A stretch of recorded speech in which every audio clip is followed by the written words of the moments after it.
sędzia Anna Maria Wesołowska. Otwieram rozprawę przed sądem rejonowym. Będzie rozpoznana sprawa Mariana Zalewki.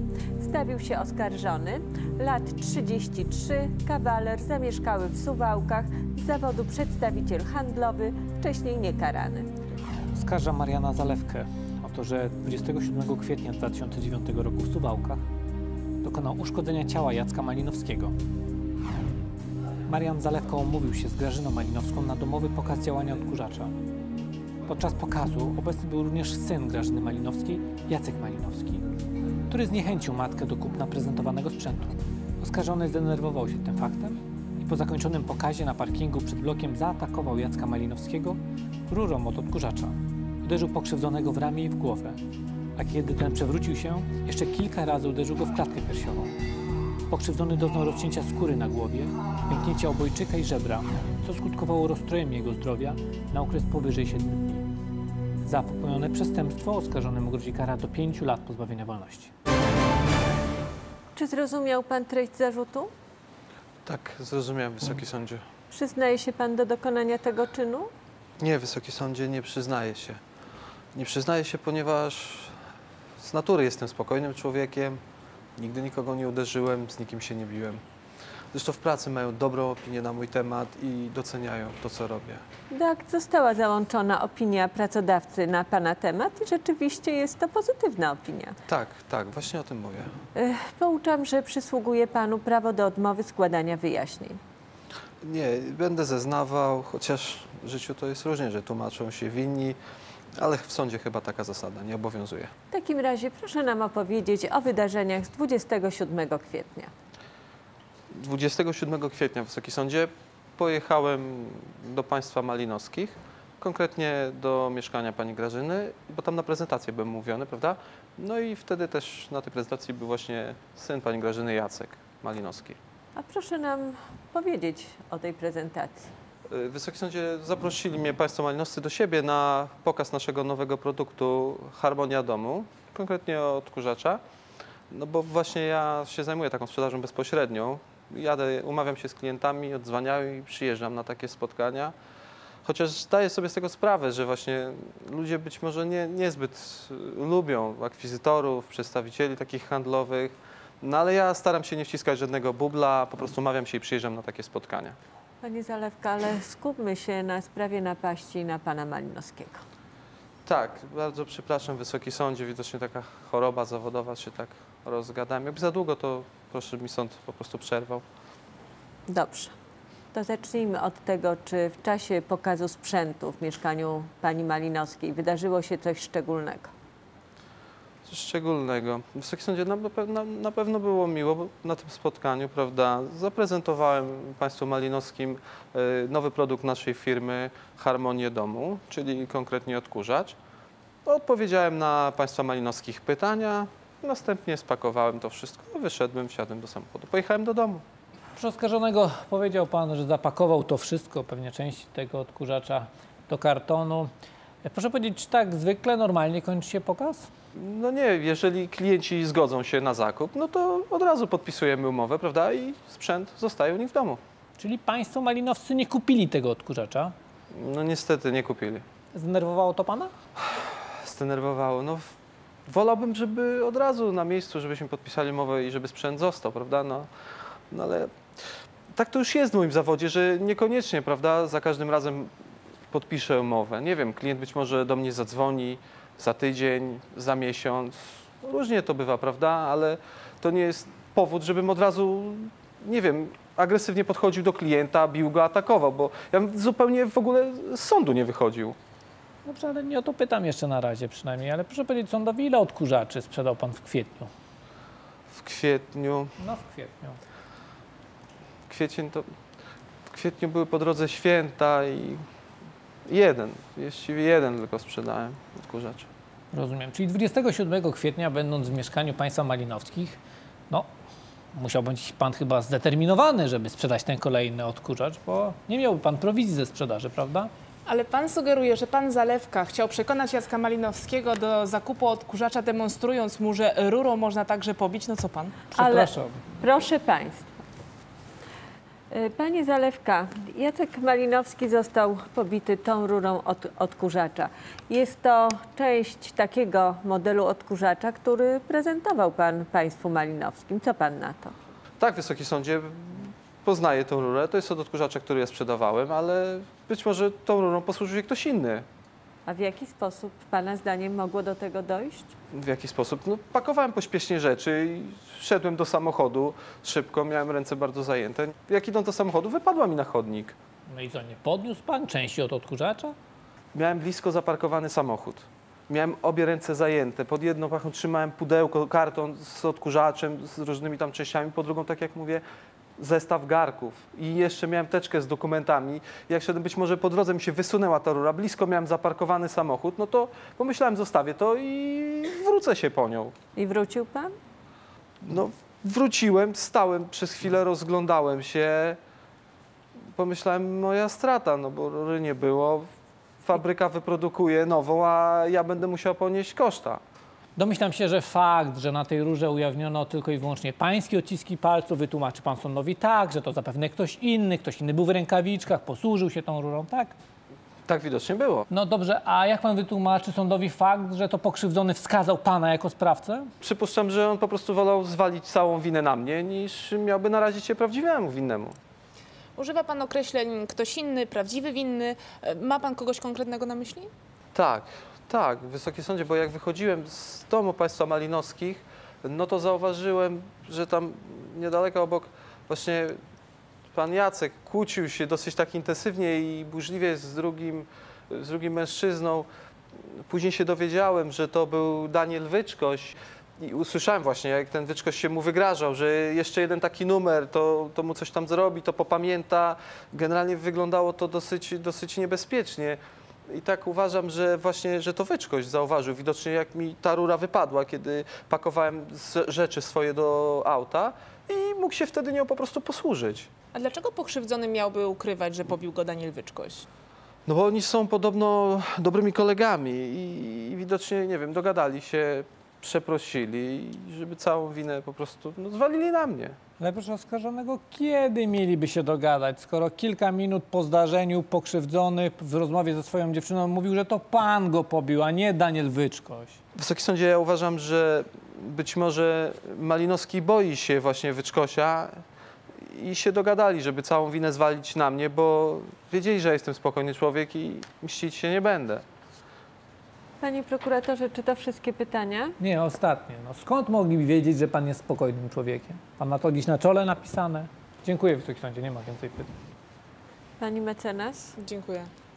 Pouczam, że przysługuje panu prawo do zadawania pytań świadkom. Teraz może pan usiąść. Dziękuję bardzo. A pana poproszę do barierki. Proszę się przedstawić. Malinowski Jacek, lat 28, zamieszkały w Suwałkach. Zameldowany w zasadzie u matki, ale częściej nocuje u Angeli, mojej dziewczyny. A czym się pan zajmuje? Rozrywką. A ściślej mówiąc, pracuję przy nagłaśnianiu koncertów. Głównie obstawiam lżejsze klimaty, na przykład disco polo. Ludzie wciąż tego słuchają. Z oskarżonym nie jest pan spokrewniony? Nie, no zresztą od razu widać, że ten faty to z jakiejś innej bajki. Kilka lat ode mnie starszy tylko, a zachowuje się, jakby miał iść na emeryturę. Ładny pulowerek. Panie Malinowski, pouczam pana obowiązku mówienia prawdy. Składanie fałszywych zeznań jest karalne. Rozumie pan? Tak, wiem, 3 lata będę mówił prawdę. Czy był pan karany za składanie fałszywych zeznań? Nie byłem, ale w wolnej chwili lubię sobie poczytać kodeks. Wiadomo, warto wiedzieć, co w tym kraju wolno. Proszę powiedzieć, co pan wie w tej sprawie? No cóż, facet chciał wcisnąć jakiś stary odkurzacz mojej matce, ale mu się nie udało. No i mnie pobił, tyle. Proszę nam opowiedzieć, jak został pan pobity. Gdy już zapadła decyzja, że nie kupujemy tego odkurzacza, wyszedłem ze śmieciami na podwórko. Spotkałem Daniela, kumpla. Zaczęliśmy rozmawiać. Ty wówczas wyszedł pan na zewnątrz domu, spotkał pan pana Wyczkosia. Widział pan też oskarżonego? Owszem, wynosił te swoje kartony do samochodu. Jak skończyłem rozmawiać z Danielem, poszedłem jeszcze po fajki do kiosku. No i właśnie przychodziłem koło jego samochodu. Nagle czuję, jak ktoś mnie wali w ramię. Odwracam się, a to ten Zalewka stoi z rurą od odkurzacza. Walnął mnie w głowę, aż mi się ciemno pod oczami zrobiło. Upadłem na ziemię, a on dalej mi wali tą rurą w klatę. No w końcu mu wyrwałem tę rurę, ale uciekł tchórz. Panie Malinowski, z opinii sądowo-lekarskiej wynika, że Na skutek tego pobicia doznał pan rozcięcia skóry na głowie, miał pan pęknięty obojczyk i żebro. Jak pan teraz się czuje? Już dobrze, ale kto by pomyślał, że taki wypłosz może mnie tak załatwić? No właśnie, kto by pomyślał. A proszę powiedzieć sądowi, jakie było pańskie pierwsze wrażenie, gdy tamtego wieczora zobaczył pan pana Zalewkę? Myślałem, że to frajer Frajer, mówi pan. i lamus Coś jeszcze? i głowa. Proszę świadka, proszę o spokój. Pani mecenas, do czego zmierzają te pytania? Wysoki sądzie, jeśli mogę, chciałabym ustalić, czy zdaniem świadka pan Zalewka byłby zdolny do użycia przemocy? Nie no, raczej wygląda na człowieka, który przeprasza, że żyje. No właśnie, czy w takim razie ktoś taki mógłby pobić pana w końcu na ułomka? Pan nie wygląda. Ale mnie totalnie zaskoczył, no. W normalnych warunkach do głowy by mu to nie przyszło. Ale był wkurzony za ten odkurzacz. Zresztą, i to głównie na mnie, bo to widział, że to ja matkę nastawiam na nie. Ale ja tutaj bym nie stosował słowa odkurzacz, bo to był jakiś shit, badziewie. Za to cenę to bym 5 takich kupił. No i co?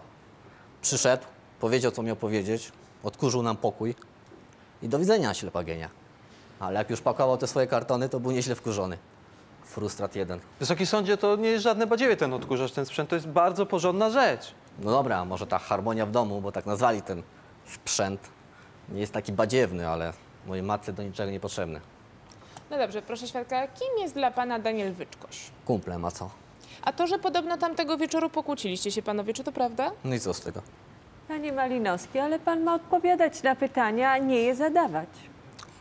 Pokłóciliśmy się. Kumple czasami się kłócą, nawet najlepsi, ale to nie było nic poważnego. A pan Wyczkoś przypadkiem panu nie groził? W męskiej rozmowie czasami padają ostrzejsze argumenty, ale my z Danielem znamy się od takiego. No to chyba nie dziwne, że czasami możemy sobie czymś podpaść, prawda? A czym wtedy podpadł pan panu Wyczkosiowi? Oj, o sprawy damsko-męskie chodziło.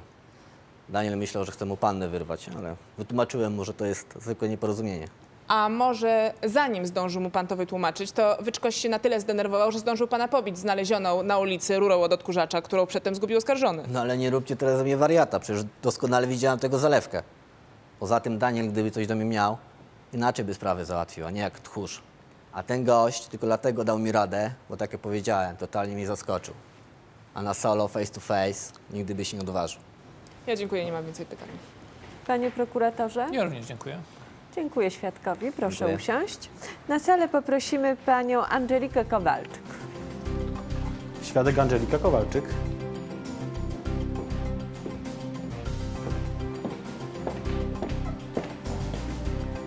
Proszę podejść do barierki i proszę się przedstawić. Angelika Kowalczyk, jestem fotomodelką.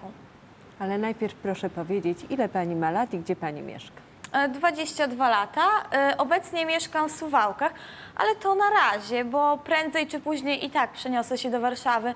Mam wiele propozycji, różne sesje, pokazy i męczy mnie coraz bardziej to jeżdżenie do Warszawy i z powrotem. Z oskarżonym nie jest pani spokrewniona ani spowinowacona? Nie, za to jestem dziewczyną Jacka Malinowskiego. Pouczam panią o obowiązku mówienia prawdy. Składanie fałszywych zeznań jest karalne, rozumie pani? Oczywiście, to, że jestem ładna, nie oznacza, że nie rozumiem. To prawda, że uroda rzadko idzie w parze z inteligencją, ale mi jakoś tak się złożyło. Proszę o spokój na sali. Proszę powiedzieć, co pani wie o wydarzeniach z 27 kwietnia? 27 kwietnia to my byliśmy z moim Jacusiem umówieni gdzieś około 21 u jego mamy. Szłam właśnie do nich przez parking koło jego bloku i zobaczyłam, że ktoś leży, klnie, próbuje się podnosić, ale coś mu nie wychodziło. Podchodzę bliżej, patrzę, a to mój Jacuś. Podniosłam go i zadzwoniłam na pogotowie. Co działo się później? No później, po tym jak przyjechało pogotowie, zabrali go do szpitala. A czy pytała pani pokrzywdzonego, co mu się stało? Oczywiście, że pytałam. Jacek powiedział, że pobił go ten facet, który u nich był, ten od odkurzacza, bo oni go z matką nie kupili.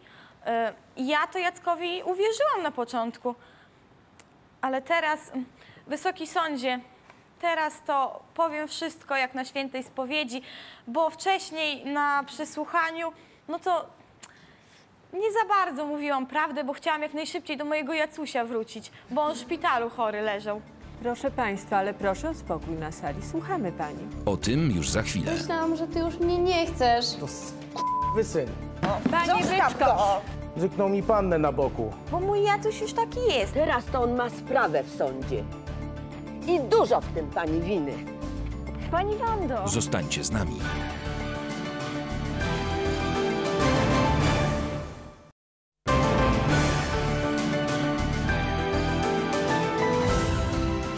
Wysoki sądzie, teraz to powiem wszystko jak na świętej spowiedzi, bo wcześniej na przesłuchaniu, no to nie za bardzo mówiłam prawdę, bo chciałam jak najszybciej do mojego Jacusia wrócić, bo on w szpitalu chory leżał.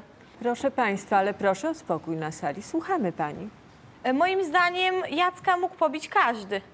To znaczy? To znaczy, chodzi mi o chłopaków z osiedla. Angela, co ty gadasz? Przecież ci mówiłem, że widziałem tego gościa. Ale panie Malinowski, proszę o spokój. Dlaczego pani uważa, że pani chłopaka mógł pobić każdy z chłopaków na osiedlu? Bo mu zazdroszczą.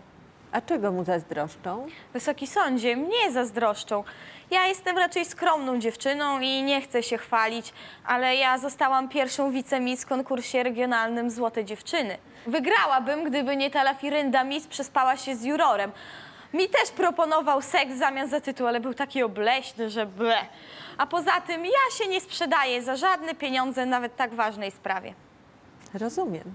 No i właśnie wszystkie chłopaki na osiedlu zazdroszczą Jackowi takiej fajnej dziewczyny jak ja. I myślę, że jeden z nich mógł go zaatakować.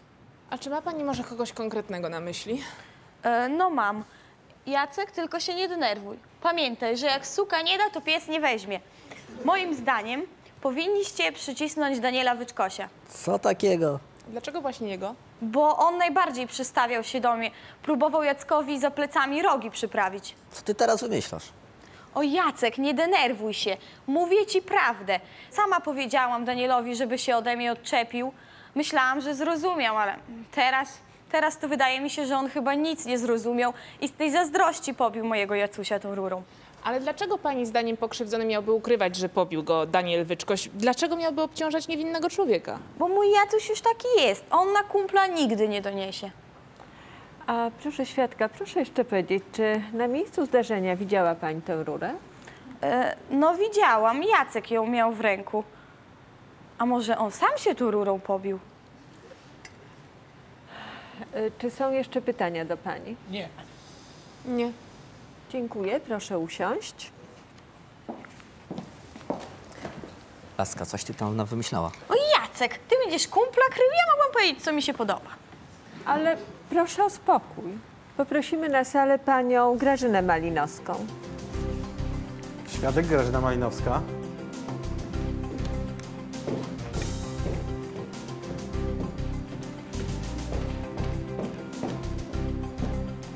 Proszę podejść i proszę się przedstawić.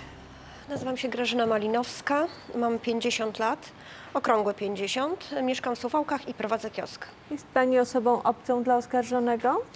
Absolutnie obcą, Wysoki Sądzie. Pouczamy obowiązku mówienia prawdy. Składanie fałszywych zeznań jest karalne, rozumie pani? Oczywiście. Słuchamy, co pani wie w tej sprawie. Następnym razem to ja się 2 razy zastanowię, Wysoki Sądzie, zanim kogoś do domu wpuszczę. Żeby coś takiego zrobić przez głupi odkurzacz, to jest nie do pomyślenia. Ten Zalewka to musi być jakiś wariat.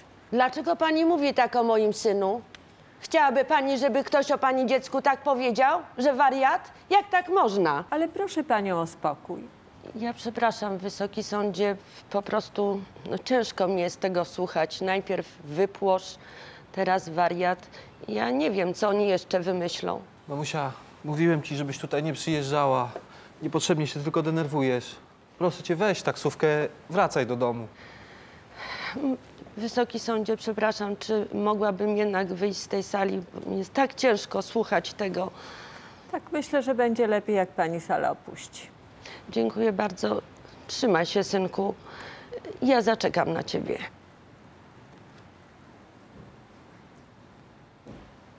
Proszę powiedzieć, jak zachowywał się oskarżony podczas pokazu? Czy coś wskazywało na to, że jest zdenerwowany? Dlaczego miał być zdenerwowany? On nie miał powodu się denerwować. My z synem byliśmy dla niego naprawdę bardzo mili. Mili? Co za bzdury, Wysoki Sądzie. Najpierw się spóźnili, później czekałem na nich chyba dobre pół godziny. Później przyjechałem, zobaczyłem jakaś baba i jakiś cham przyszli. Zaproponowałem im, że sprzedam im dobry towar, garki, nie wiem, naprawdę fantastyczną rzecz po promocyjnej cenie. Kręcili nosem, wybrzydzali, naprawdę powiedzieli, że mogą lepsze garki u ruskich kupić. Ale proszę oskarżonego, co to za zachowanie? Bardzo przepraszam, Wysoki Sądzie, ale już nie wytrzymałem.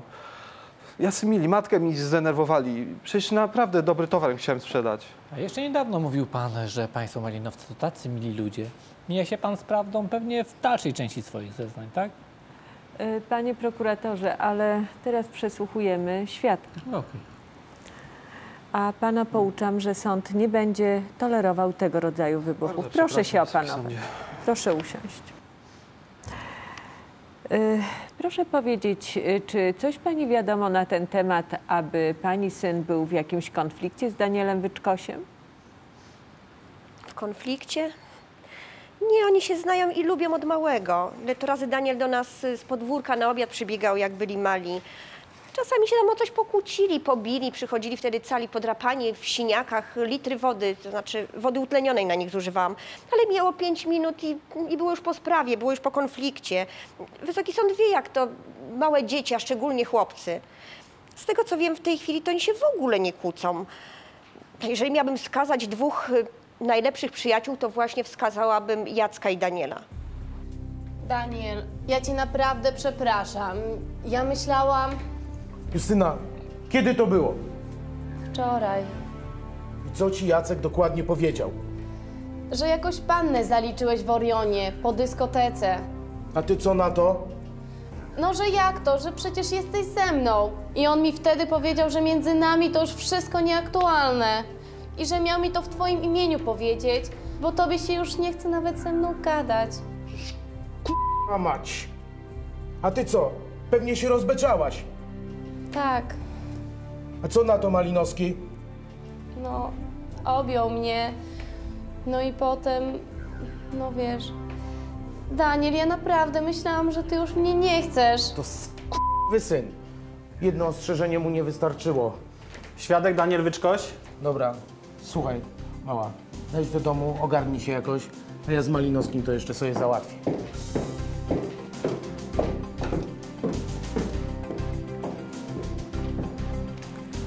Bardzo proszę podejść do barierki.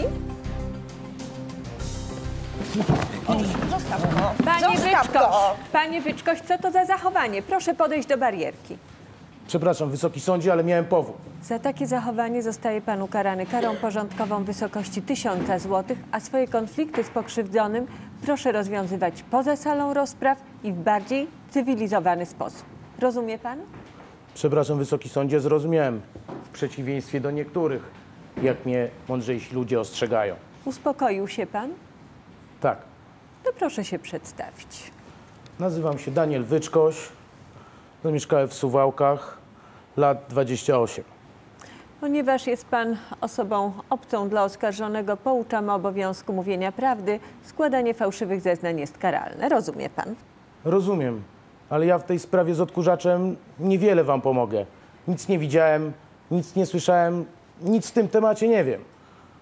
Rozumiem, ale panie Wyczkoś, na początek proszę nam powiedzieć, co pana tak bardzo przed chwilą zdenerwowało.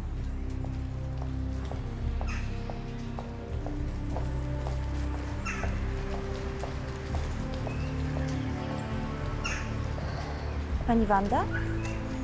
Dzień dobry, pani Wando. Poznaje mnie pani? A co mam pani nie poznawać? Marian tyle się wycierpiał przez panią. Co u niego słychać? Nie może go pani sama o to zapytać? Widzi pani, ja bardzo chciałam do niego zadzwonić. Chciałam, bo zrozumiałam, jaki błąd popełniłam. Ale ja myślałam, że już jest za późno, że nie mam u niego żadnych szans. Dziewczyno, on tyle czekał tygodni na jakiś znak od ciebie. Naprawdę? Naprawdę. A teraz to on ma sprawę w sądzie. I dużo w tym pani winy. Ale jak to w sądzie? Pani Wando, przed chwilą się dowiedziałem, że mój kolega Jacek bzyknął mi pannę na boku. A jaki jej bajer wcisnął, powiedział, że zaliczyłem inną pannę na dyskotece. Ona się tak przejęła, że aż tutaj przyszła, żeby mi to w twarz powiedzieć, jaki ze mnie s***el. Ale od słowa do słowa wyszło na jaw całe szydło z worka, jaki to nasz kochany Jacuś jest cwany. Że co? To ty chciałeś przespać się ze mną. Wysoki sądzie, niech ona się w ogóle do mnie nie odzywa. Ona ma jakieś urojenia. Na imprezach bierze mnie na bok, jakieś potajemne rozmowy ze mną odbywa, że niby musimy się powstrzymać, że jakby to wyglądało, że Jacuś by się załamał. Ja nic do niej nie mam, a tym bardziej nie chciałbym się z nią przespać. I tak ci nikt nie uwierzy.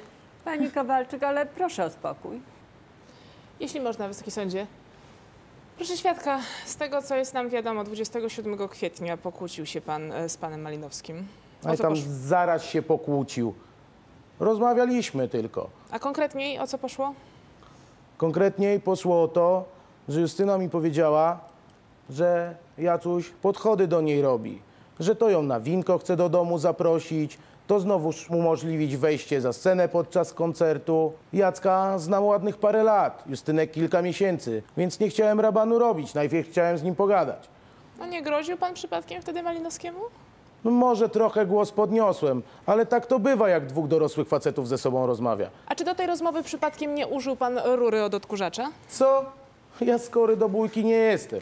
A rzeczywiście, pański dzisiejszy wybryk najlepiej o tym świadczy. No ale o co pani chodzi? Niecodziennie człowiek kumpla traci.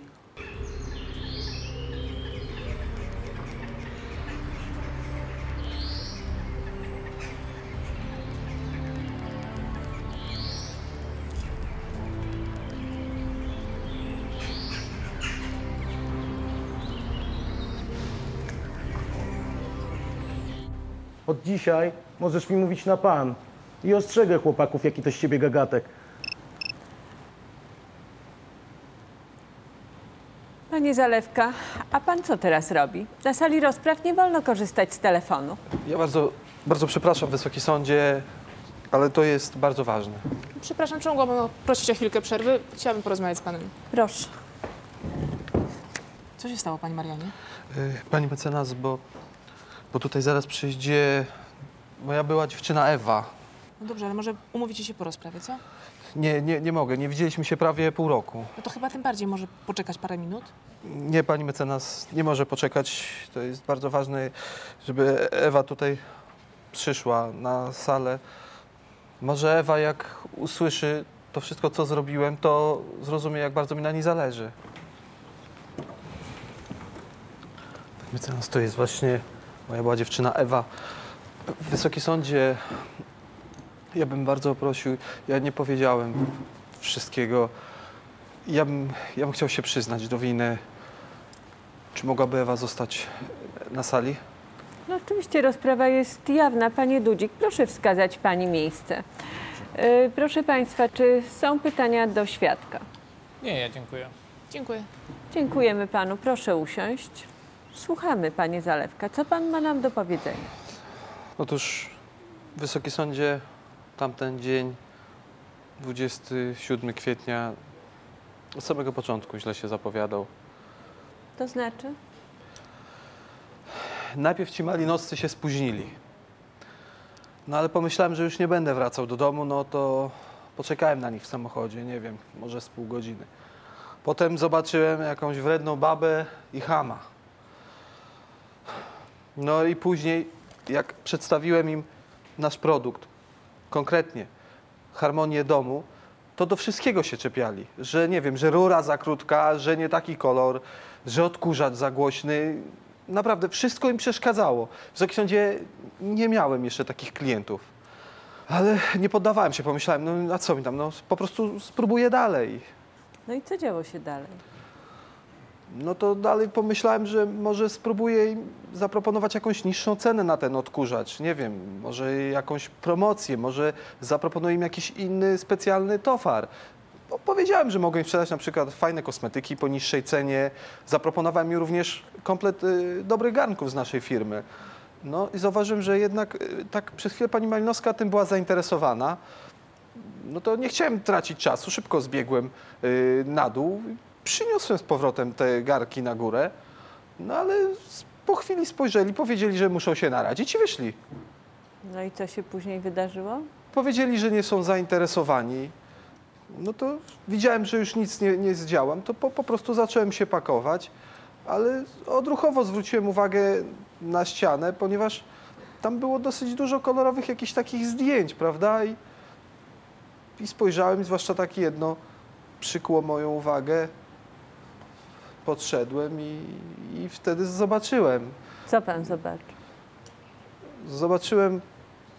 Zobaczyłem wtedy zdjęcie mojej Ewy z tym tutaj Malinowskim. I przyjrzałem się dokładniej, zwróciłem uwagę również na datę. Było to 6 grudnia 2008. No i wszystko zrozumiałem. Byłem załamany. Ale jaśniej, co pan zrozumiał? Bo pamiętam, jak Ewa mi w grudniu powiedziała, że kogoś poznała, że się zakochała, że po prostu odchodzi. Ja chciałem się jej oświadczyć. Chciałem, żeby zrozumiała, jak bardzo mi na niej zależy. Proszę powiedzieć, co pan zrobił, jak zobaczył pan to zdjęcie? Stałem tak, zupełnie patrzyłem się bezsensownie w to zdjęcie, byłem zamyślony. Myślałem tylko o mojej Ewie. I wtedy podszedł do mnie Malinowski i zapytał mnie się tak wprost, bezczelnie, czy mi się ta laska spodobała. Zamurowało mnie to. No. Powiedział, że to jest taka panna na raz. Jak zechce, to gdzieś poszuka numer telefonu do niej. Mówił tak sobie po prostu o kobiecie mojego życia, którą bardzo kochałem, na której bardzo mi zależało. Tak jakby była pierwsza lepsza. Poczułem się załamany. Właśnie dlatego zaatakował pan pana Malinowskiego? A czy wierzy pan w przeznaczenie? Czy był pan kiedyś zakochany? Panie Zalewka. Bardzo przepraszam, Wysoki Sądzie, ale w całym moim życiu jakoś tak się nie układało. Na studia się nie dostałem, tak wyszło. Z pracą też było ciężko, bo w sumie też jeszcze nie wiedziałem dokładnie, co będę w życiu robił, co chcę robić. A z kobietami też mi nie wychodziło, dopóki nie poznałem Ewy.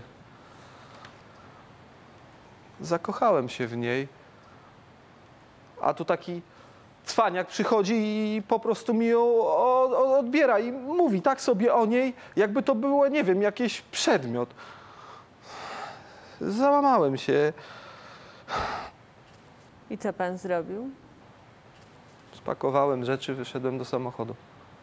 Siedziałem tam jeszcze, myślałem cały czas o niej. Co działo się dalej? Kiedy tak siedziałem, miałem pustkę w głowie, tylko Ewa. Nie mogłem o niczym innym myśleć. Zauważyłem, jak przechodzi Malinowski obok samochodu. Nie wiem, co się ze mną stało, nie potrafię tego określić. Po prostu wyskoczyłem z tego samochodu, złapałem tą rurę od odkurzacza i zacząłem go bić. Nawet nie wiem, skąd miałem tyle siły. Po prostu na oślep. Nie wiem, byłem w jakimś amoku. Nie wiem, co się ze mną działo. Pobiłem go, po prostu upadł na ziemię, leżał na tej ulicy. Ja tak chwilę postałem przy nim, nawet nie wiedziałem w zasadzie, co mam robić. Wskoczyłem do samochodu i odjechałem. Było mi po prostu wszystko jedno, bo i tak mnie widział. A dlaczego zdecydował się pan o tym wszystkim powiedzieć teraz? Wysoki Sądzie, bardzo mi było ciężko żyć z tym kłamstwem. Chciałem to wszystko wyrzucić z siebie, powiedzieć całą prawdę. Zrobiłem to dla Ewy. Chciałem, żeby zrozumiała, że zrobiłem to wszystko dla niej. Żeby zrozumiała, jak bardzo mi na niej zależało. Marian, mi też na tobie tak bardzo zależy. I gdybym tylko wiedziała, że ciągle mam u ciebie jakąś szansę. Ewuś, nie teraz, proszę cię. Porozmawiamy później. Może uda nam się zacząć wszystko od nowa. Ale ja zrobię wszystko, żebyś ty był szczęśliwy. Wszystko. I już nigdy cię nie zdradzę. Proszę państwa, ale to chyba nie jest najlepsze miejsce na tego rodzaju wyznania. Przepraszam. Czy są do pana pytania? Nie, dziękuję. Dziękuję. Może chciałby pan coś powiedzieć pokrzywdzonemu? Chciałem cię przeprosić za to, co zrobiłem. I chciałbym też, żebyś zrozumiał, że nie można po prostu przyjść i komuś zabrać miłość jego życia i zdeptać tak, jakby to był zwykły przedmiot, zeszmacić. Chciałbym, żebyś to zrozumiał. Dziękuję, Dziękuję. proszę usiąść. A pan Malinowski, proszę wstać. Ma pan coś do powiedzenia? Nie, Zupełnie? zupełnie. Przyjmuje pan przeprosiny? Przyjmuję. Dziękuję, o to mi chodziło. Proszę usiąść.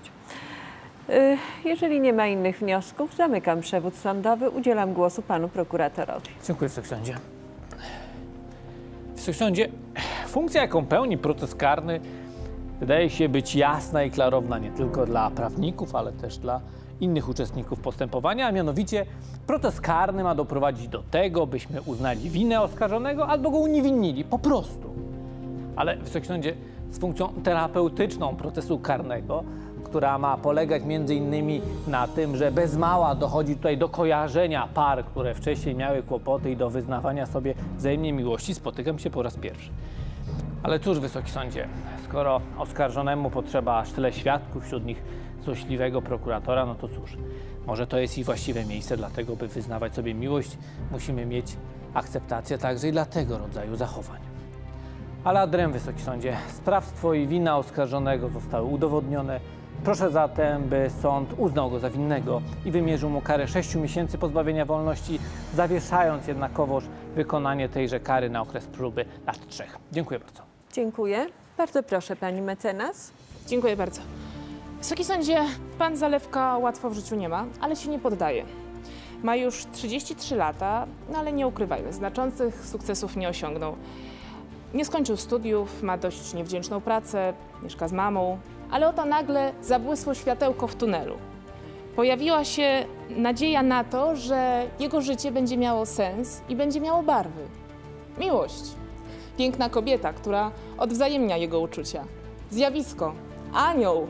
I nagle też pojawił się ten pokrzywdzony, który tej miłości podcina skrzydła. I to w imię czego? Jednorazowej uciechy, krótkotrwałej zabawy. To boli. Bardzo boli. Wysoki Sądzie, pan Zalewka wie, że zrobił źle.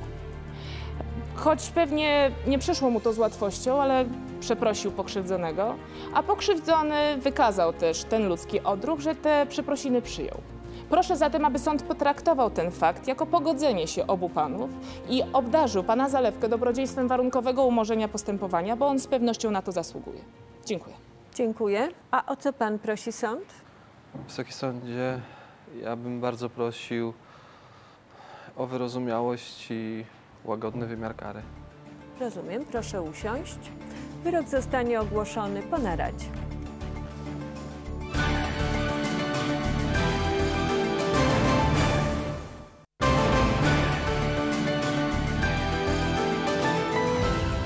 Może wstać sądzie.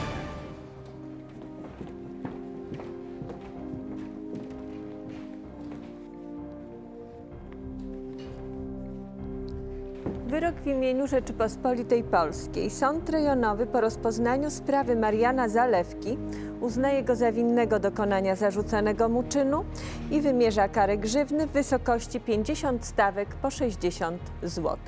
Dziękuję, proszę usiąść. Pan Marian Zalewka popełnił przestępstwo zagrożone karą do 5 lat pozbawienia wolności. Sąd, biorąc pod uwagę szereg okoliczności łagodzących, wymierzył panu karę łagodniejszego rodzaju, jedynie karę grzywny. Sąd uwzględnił to, że działał pan z zamiarem nagłym, z zamiarem nieprzemyślanym, działał pan w silnych emocjach. Trudno byłoby również uznać, że działał pan zupełnie bez powodu. Sąd uwzględnił również to, że nie był pan dotychczas karany, że wykonuje pan stałą pracę zarobkową.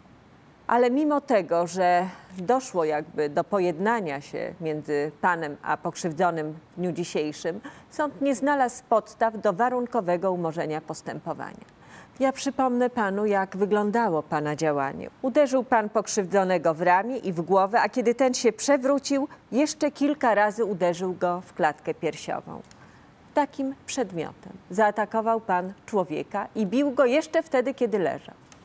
Tego rodzaju zachowanie, nawet jeżeli w jakimkolwiek stopniu byłoby usprawiedliwione, umotywowane, nie może być akceptowane. Dlatego mam nadzieję, że po dzisiejszym dniu pan zrozumie, że nie wolno całego świata obciążać własnymi niepowodzeniami. Trzeba wziąć życie w swoje ręce.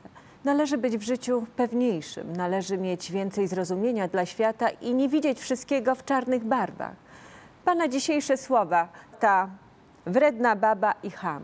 Jeżeli pan w taki sposób będzie podchodził do ludzi, których pan jeszcze nie zna, nie będzie panu w życiu dobrze. Bo proszę pamiętać, że jeżeli ci ludzie, nawet tacy są, to tak naprawdę oni mają największy problem, bo to oni są wredni, to oni są hamowaci. A pan ma w tej chwili o co walczyć. I chyba warto spojrzeć na to życie trochę z innej strony.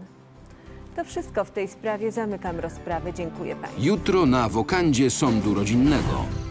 Przecież to jest nienormalne, żeby ojciec odbijał synowi dziewczynę. Chodzi o to, że uprawiamy z Jowitką seks. Dałaś staremu tabletkę? Czy choremu człowiekowi naprawdę nie należy się odrobina rozkoszy? Para przytulała się i całowała. Jak pan udowodni, że zrobił pan to zdjęcie wczoraj? Nie pójdę przez ciebie siedzieć! Nikogo do niczego nie nakłaniałem. Orzeczenie wyda sędzia Artur Lipiński.